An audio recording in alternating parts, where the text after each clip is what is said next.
guys, welcome back. It's your favorite gimp with a limp, and the wife was nice enough to take the kids out to give me a chance to get another round in here with Company of Heroes. We're going to jump right back in where we left off. It was the end of the previous round. We had a little combat going on, all that good stuff. Now we're going to change a couple things up. Both of the AIs have switched to their advanced stage where it's the red circles. I'll put a card in the corner so you guys can see. So the units that are coming out are going to be tougher.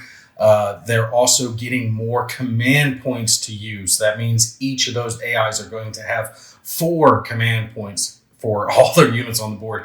I got a feeling I'm going to get swamped here because I've been kind of kept in the corner with the allies over here. And while the Soviets pushed up some, they really haven't made a whole lot of progress.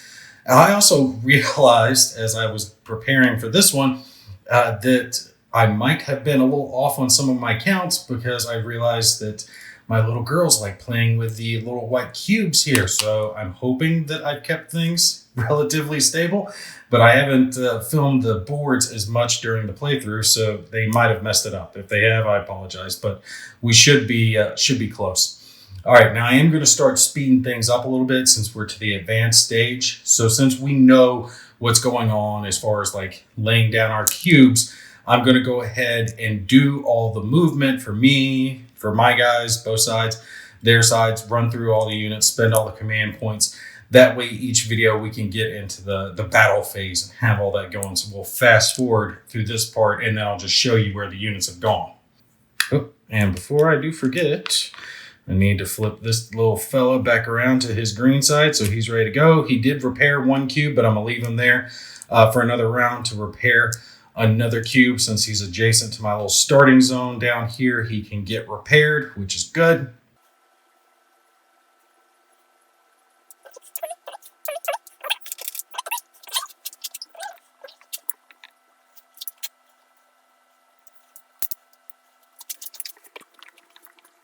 All right, I am going to interject here into the movement for the first enemy turn, just so I can show you guys one of these cards. As you can see now, this is the advanced stage, and it's got more items. It's going to start having the red ones because they can start having tanks at this phase. So I'm going to be drawing from this deck, all right, phase 2. For the rest of the game, and they will be spending 4 rather than 3 command points per round, so it gives them many more options than they had previously.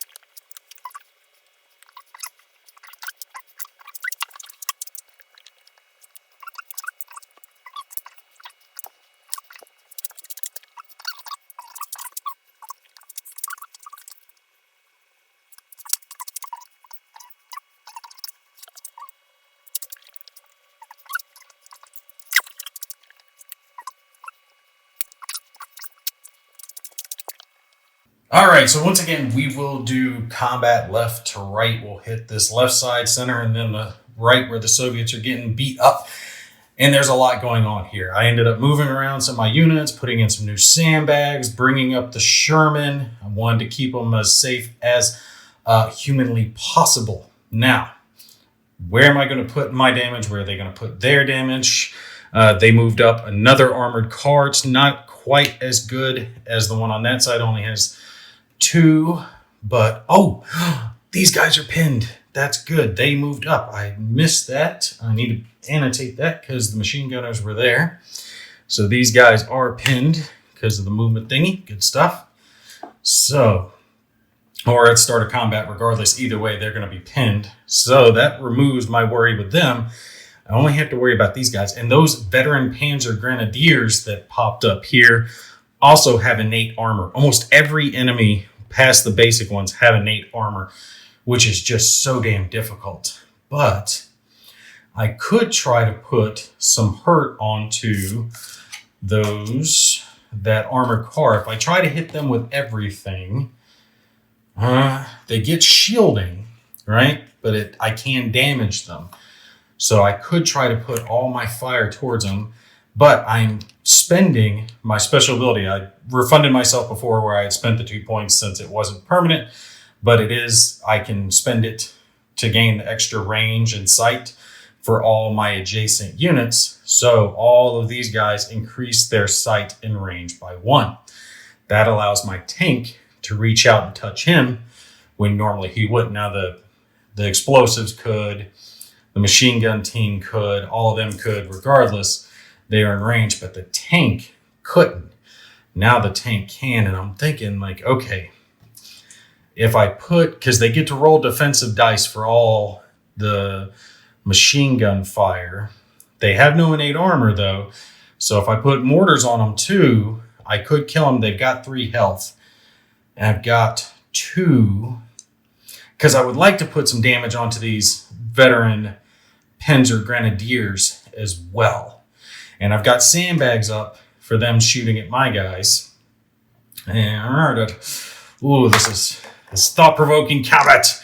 Who's going to be the target? All right, well, I know I'm going to put my 2 shells, right there. And my machine gun, because I've got 2 machine guns on the Sherman, I could fight them. They've only got 1 armor, so that would give them a chance for 1. And if I hit them, I've got to put at least 1 other thing. And I'm worried if I roll badly on the explosives, I don't kill that car. I want to kill the car because that'll give me an extra experience point, which will reduce the cost of stuff. So let's see. Well, I can put... that's the thing. Do I do just a little damage to those guys and ensure the kill? Yeah, we're going to ensure the kill. So I'm going to put the explosive, right, the mortars, onto them, and then they're going to have 2 extra anti-infantry dice placed on them as well, and that's coming from the Sherman. So the Sherman's hitting the armored car with absolutely everything, and the mortars are firing at them. Now, my machine gun team and my infantry, if I can get these guys lined up, are going to target these veteran Panzer Grenadiers. They do have the 1 shield they get to roll. And what I'm thinking is I could put them to ensure it, but I'm thinking with all of this, at least 1 of these should do damage. So I can at least put some more damage towards those guys. Try to get some hurt on them. Unfortunately, this armored car back here wasn't far enough up for me to put in some damage from him as well. If he were 1 hex closer, I could have got him there, but I want to make sure he gets healed up. He's too good to lose right off the bat. So we'll let him get healed up. Now, they have 2 machine gun, which they're going to target the closest. So put it on this, and this is actually the biggest threat for them because these are the guys that are trying to capture that victory point. So they're going to put that there, and this group is pinned. So we got that figured. Now, I get 2, because of the arc coming in from this way, 2 rolls for my sandbag. So I'm going to roll both of these. Hopefully they will come up anything but red. Anything but red. Anything but red. Perfect. Boom, boom. Those guys are still good. So now let's grab a couple of damage dice. Throw it here on the armored car. Pull these armor-piercing shells off. Now I need 1 of these to come up as red. And actually I gain an experience point because I've caused some damage this round. So 1 of these red. It doesn't matter what happens with the explosive die. Come on. Come on. Yes, 1 red one. That's enough. That is enough. They got 1 running man and 1 non-running man. So don't even have to worry about the explosive die. That is enough to kill them. And their shots didn't damage anyway. The Americans are holding on pretty hard. They are doing pretty damn good. All right, so we'll scoot those guys back. That's another experience point. for killing them. And I'm not going to get any more experience points because I'd have to kill these guys.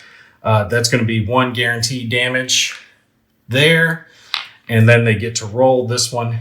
And if it's anything besides red, then they do block the damage. And that's a red one. Okay. Damn, now I wish I had put the mortar team against them. Because if I had put the mortar team on them, I wouldn't have killed them, but I could have come close. So all things considered, not too bad. But I mean, they had an armored car and infantry versus machine guns, mortars, troops, and a Sherman tank. So they're pretty well good over here. I don't think the fight's going to go so well in the middle on the right, though. Oh, and I do have enough now to be level 3 in experience, which means my Shermans and Wolverines will now cost 1 less fuel, which is huge. I can start putting out one of those guys very, very rapidly. All right, let's do this middle combat here. Let me see if I can turn this so you guys can see that. Now, they did have some guys that moved up, and another infantry guy that moved up over there, and another blue guy moved up. So they have 3 mortar teams over here that are ready to put out some dabbling hurt on some people. So that's not good stuff. But they're not there yet. The only 2 who still have range are these 2. So it's going to be the same thing we saw on the previous round, which is me firing 1 mortar at them. I'll put it same guy I've been targeting, and them firing 2 at me. Hopefully they will not kill me. Each of us gets 1 defensive roll. So let's roll again to see what they're going to have as far as damage. Hopefully red for critical miss. I need critical miss. Shit. I'm dead. There's nothing I can do. Even if I block 1 of the damage, 2's going through. They're dead regardless. As a critical hit, that is 2 damage, plus the 1 is 3. So at best, I can block 1. They've killed off my second mortar team. Those guys are done. That is unfortunate. All right, let's roll. Hopefully I'll get a green here, cause some damage in return. I did get a green, so that's 2 damage. They do get a defensive roll, though. I'm hoping for red. Come on, red. Red! Look at that. Nice, which means they do get 2 damage added to them, which kills them. So at least they took them with them. All right, let's slide that team way off there so I don't accidentally keep them on the board. And that will mean an experience point for the Soviets. Actually, 2 experience points, causing damage and killing a unit. So good stuff. Which means they're actually moving up, and they're going to be calling in IS-2s here very soon. Good stuff. All right, panning back over, I realized looking at that mortar team that there's also a mortar team back here. 1, 2, 3, 4. They were able to get a mortar team in range of my infantry. So we're going to roll to see how much damage they do against my front infantry there. And then I do get 2 defensive rolls for the sandbags. They do nothing. Critical miss. Okay, well, that whiffed. The Americans are getting highly freaking lucky here, holding on as hard as they are. The Soviets, though, have gotten blattered back. They've lost 3 units so far. All right, so the Soviets did move some stuff up. They moved in a couple more units back over there. The AI seems to focus on bringing guys from the back first before they focus on moving guys here. Infantry dude's still up here, or the armored car. This guy was close enough, but he is not going to do anything because I backed my tank up after he moved up and revealed himself, so he couldn't do any damage. So the only combat is going to be me shooting at them because he's out of range. Yeah, he's only got range 2. I moved my infantry back and I put up some sandbags to try to hold on to them because these are the only things I have left that can capture on the Soviet side on the board, period. The Soviets have just these few units right completely wiped out of the middle, and now they're trying to hold on to this. I really need to get a victory point. Losing this victory point in the previous round really, really hurt me. So cool. I get to just put out dices for daddy on who I want to blast. Hopefully I can eliminate this armored core. Let me grab some dice over here. Let's see. We have, for my light tank, he has 1 shell, and then he's getting 1 anti-infantry that is in the Arc of File. And then my heavy or heavier tank, the T-34, which isn't really a heavy tank. Sorry, my camera thingy still acts a little wonky sometimes. Let's move his movement die out of the way so I keep track of it. He also gets, it doesn't matter. He gets 2 shells, and they don't have any defense against that. I could add an extra infantry die, but it doesn't matter. These guys are going to be enough just with their shells alone to blow him off the board. So that is good stuff. He already had 1 damage on him anyway. So we'll pull him off. And that too is going to be another experience point for the Soviets, definitely putting them into tier 3. So that is good Mama Jama stuff. All right, so I am not quite at the call in the Pershings yet, but I am going to have an IS-2. So I think this game might start to swing in my direction. Although the next round is guaranteed to have 2 tanks coming out for the enemy side. 1 each. They're both getting tanks. So that could be bad, but with the Pershing and the IS-2, I think that's going to make a difference. Here in the supply phase, let me look real quick, see what I want to grab. All right, for the Americans, I'm going to go with a Wolverine because with that upgrade, a Wolverine can now actually be churned out each turn. I'm not going to pay for the upgrade. So this is basically just a mobile anti-tank gun. It does 2 armor-piercing damage each round and has 3 armor, 3 red armor. So it makes him real tanky there at the front. He can just push out and try to do his damage. And the difference between him and the Sherman is he has a range of 3. So the Sherman can kind of act as a blocker and kind of be out in front of him while he's back there in the back putting out some heavier firepower. And it doesn't really matter because I can replace him each turn if I lose him because of the lowered cost, the lowered fuel cost. I can now actually generate that much each round. So that is freaking awesome. All right, so for the Soviets, I am going to take and bring in 1 thing of conscripts over here on the left side. And the only reason I'm bringing those guys in is just to hold back this blue onslaught that's coming. All these mortar teams, basically give them something to target while I save up fuel for something else. Because I'll use one of theirs because I'm out of the ones that I printed. I have now got the experience points for the IS-2 heavy call-in, heavy tank call-in, and 1 spawns for free. 7 health, range of 2, 1 infantry, and 3 armor-piercing damage, and it's all on a turret, so he can fire in any damn direction he damn well pleases. And I'm not overly concerned about experience points from this point on because it's just the ability to damage buildings, which isn't that big of a deal. So I am going to bring in this big tank, this big Mama Jama here on the right, because I want to try to push him on up. My only goal is to try to get that 1 victory point way up there in the corner and see if I can hold it. That's it. That's all I can do. And I have to hold it as hard as I can because they have multiple, see that's green, green, green, yellow, and then a red's going to spawn somewhere over there. Plus they have multiple mortar teams coming in here. So if those guys push over, the Soviets are going to be swarmed. The Americans are holding on to it. So my goal is basically to see if I can get this victory point and the one on the far left and just hold it, which, by the way, I finally did. If we pan back over here, I finally get to switch this thing out before I forget to the American side, and I have finally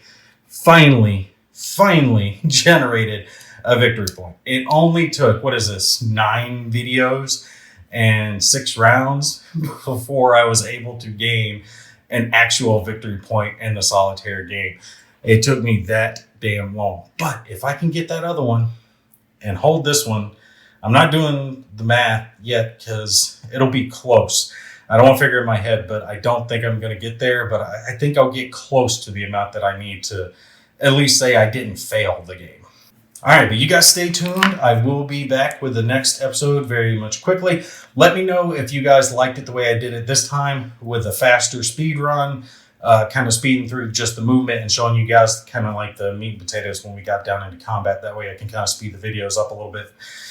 And stay tuned because this big boy will be joining the fight here soon. God, I love that Pershing. This game has some of the best minis. I'll tell you.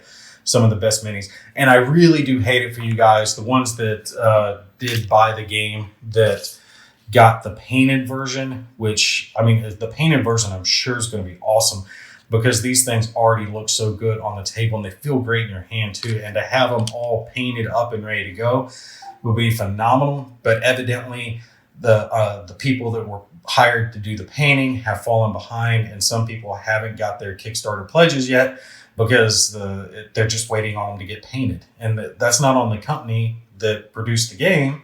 They're going as fast as they possibly can, but there's only so much they can do, right? So hopefully you guys will get it in your hands soon. It is a wonderful game. I have thoroughly enjoyed, and I know you guys will as well. All right, that's going to be it for this one. You guys take care. I'll see you in the next one.